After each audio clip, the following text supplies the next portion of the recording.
নমস্কার বন্ধুরা, আমি তুহিন আর আমার কিচেনে আপনাদের সবাইকে স্বাগত। শীতকাল আসলেই বাজার ভরে ওঠে নিত্য নতুন সবজি, এবং সেই সবজি দিয়েই আমাদের বাড়িতে আমাদের সবার বাড়িতে নিত্য নতুন রেসিপি তৈরি হয়।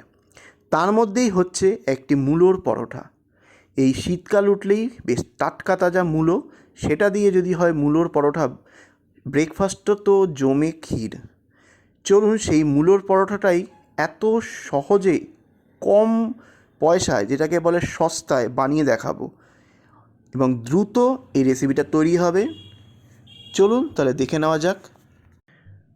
পরোটা বানানোর জন্য আগে বানিয়ে নেব ডোটা। তাই একটা বাটি নিয়ে নিয়েছি। প্রথমেই দিয়ে দেবো 1 কাপ মতো ময়দা, আর 1 কাপ নিয়ে নেব আটা। আপনারা 2 কাপই ময়দা নিতে পারেন বা 2 কাপ আটা নিতে পারেন, তবে আমি ময়দা আটা মিশিয়েই করছি। এইবার দিয়ে দেবো আমি হাফ চা চামচ পরিমাণে নুন। আপনি এখানে কিন্তু স্বাদ অনুযায়ী ইউজ করতে পারেন।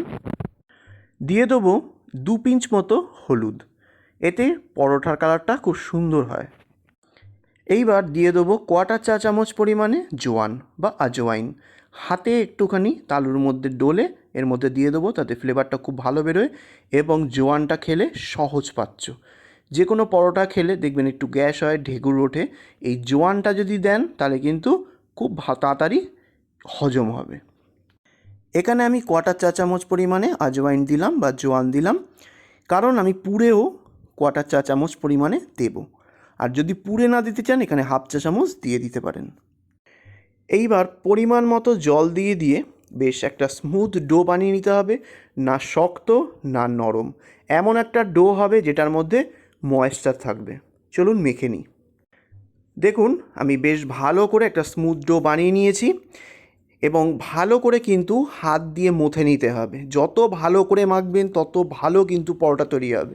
আর আমি আঙুল দিয়ে দেখাচ্ছি কতটা সফট হয়েছে। এইরকমভাবেই কিন্তু সফট করতে হবে, অত্যাধিকও না আর বেশিও শক্ত করা যাবে না।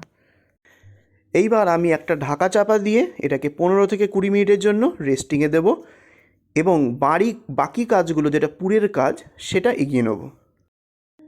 এইবার আমি একটা নিয়ে নিয়েছি বড় সাইজের সাদা মূলো। এখানে আপনারা কতটা পরিমাণে পরোটা করতে চাইছেন এবং পুর করতে চাইছেন সেই অনুযায়ী কিন্তু আপনাদের নিতে হবে। এবার মূলোটার 2 পোর্শন, যেখানটা পাতা এবং নিচের দিক দুটোই কিন্তু কেটে ফেলে দিতে হবে। এবার মূলোর গায়ে যে উপরের চোকলাটা আছে এটা কিন্তু ছুলে নিতে হবে ভালো করে। এটার উপরের পোর্শনটা ছুলে নেবেন, দেখবেন ভেতরের কিন্তু সুন্দর সাদা অংশটা বেরিয়ে আসবে। মূলোটা ভালো করে ছুলে নিয়েছি। এইবার একটু মিডিয়াম সাইজের টুকরো করে কেটে নেব, যাতে গ্রেট করতে সুবিধা হয়, মানে ঘষে নিতে। এইবার একটা গ্রেটার নিয়ে নিয়েছি। যে পোর্শনটা দেখুন একটা ছোট ঘষার জায়গা রয়েছে, মানে ফুটো, সেইখানে আমি কিন্তু মূলোটাকে ঘষে নেব ভালো করে।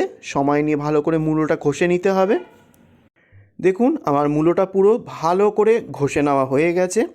খুব স্মুথভাবে ঘষে নিলে তবেই কিন্তু পরোটাটা খুব ভালো হয়। এই মোটা করে কাটলে কিন্তু পরোটা ফেটে যাওয়ার সম্ভাবনা থাকে।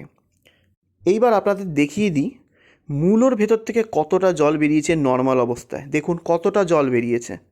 এই জল থাকলে কিন্তু কখনোই কোনো পরোটা ভালো হবে না। এই জলটা চিপে বের করে নিতে হবে। তার জন্য আমি একটা প্রসেস আপনাদেরকে বলে দিচ্ছি। একটা সুতির ন্যাপকিন নেবেন, অথবা কোনো ধরনের রুমাল নেবেন, পরিষ্কার রুমাল। তার মধ্যে মূলো যে ঘষে নিয়েছেন সেটা রেখে দেবেন। রেখে ভালো করে এরকমভাবে নিংড়ে নিতে হবে। যতক্ষণ পারেন নিংড়াবেন, পুরো জলটা কিন্তু বের করে নিতে হবে। এই জলের কোনো কাজ নেই এই রেসিপিতে।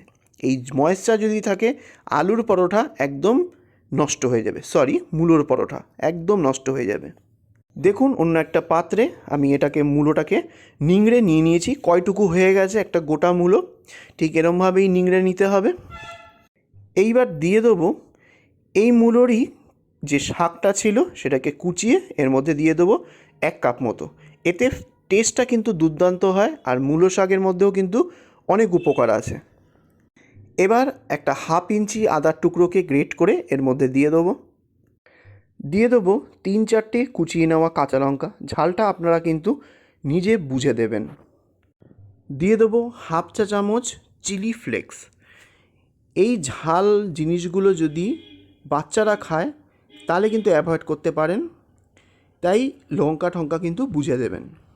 দিয়ে দেবো 1/2 চা চামচ রোস্টেড জিরে গুঁড়ো।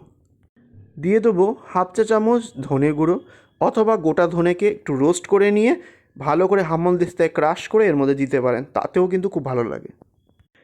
দিয়ে দেবো খুব সামান্য পরিমাণে 2 থেকে 3 পিঞ্চ মতো হলুদ গুঁড়ো। দিয়ে দেবো খুব সামান্য পরিমাণে একটু চিনির গুঁড়ো, টেস্টটা কিন্তু ব্যালেন্স হয়। দিয়ে দেবো 1/2 চা চামচ গোলমরিচ পাউডার। দিয়ে দেবো 1/4 চা চামচ পরিমাণে গরম মশলা। দিয়ে দেবো 1/4 চা চামচ পরিমাণে আজওয়াইন বা জোয়ান, এটা কিন্তু পাচন ক্ষমতাকে বৃদ্ধি করে। তারপর হাত দিয়ে ভালো করে মেখে নিতে হবে। খেয়াল করে দেখেছেন এর মধ্যে কিন্তু আমি কোনো নুন ইউজ করিনি। এই মুহূর্তে নুন দিলেই কিন্তু জল কেটে যাবে, আপনার আলুর পরোটা বেলতে গেলে সব আলুর পরোটা ভেঙে ফেটে যাবে, তাই কখনোই দেওয়া যাবে না। কোন সময় দিতে হবে সেটা আপনাদেরকে ধৈর্য ধরে দেখতে হবে। ভালো করে সব মশলা দিয়ে মূলোটা আমি ভালো করে মেখে নিয়েছি। এইবার বেলে নেওয়ার পালা। মূলোর পুরটাকে সাইডে রেখে এবার একটা বেলন চাকি নিয়ে নেব। তারপরে নিয়ে নেব আটাটাকে, নিয়ে ছোট ছোট করে মানে মিডিয়াম সাইজ করে লেচি কেটে নিতে হবে, যতটা বড় পরোটা বানাবেন। দেখুন আমি লেচিগুলো কেটে নিয়েছি, এবং এইবার এক একটা করে লেচি নিয়ে ওটাকে বাটির শেপ করে নিতে হবে যাতে পুরটাকে ওর মধ্যে ভরা যায়। কিন্তু আমি এই মুহূর্তে কিন্তু এইভাবে বানিয়ে দেখাবো না। আমি এই বাটির মধ্যে কিন্তু আপনারা পুর দিয়ে পুরো ঢেকে নিয়েও বেলতে পারেন, কিন্তু আমি আপনাদেরকে সহজভাবে দেখাবো, তাই লেচিগুলোকে আমি পাতলা করে বেলে নেব। চলুন কিভাবে করি দেখিয়ে দিচ্ছি। লেচিগুলোকে একটুখানি হাতে করে একটু লম্বা করে স্ট্রেচ করে নিলাম, মানে টেনে বড় করে নিলাম। নিয়ে এইবার কিছুটা ময়দা নিয়ে নিয়েছি বা আটা নিয়ে নিতে পারেন। এবার বেলন চাকির মধ্যে ময়দা বা আটা দিয়ে ওই যে লেচিটা আছে সেই লেচিটাকে বেশ ভালো করে একটা নির্দিষ্ট শেপে একটু বেলে নিতে হবে। প্রথমে একটা হালকা ছোট করে পরোটা বেলা হয়ে গেছে। এবার এটা সরিয়ে রেখে আরেকটা যে লেচি তৈরি করে রেখেছিলাম লম্বা করে, সেটাকে এর মধ্যে নিয়ে এটাকেও সেম মাপ করে কিন্তু বেলে নিতে হবে। দেখুন বেলা হয়ে গেছে। এইবার পুর দেওয়ার নিয়ম, এই যে পুরটা দেব তার যেটুকু পরিমাণ এর মধ্যে দিতে হবে সেটাকে একটা পোর্শন রেডি করে নিতে হবে।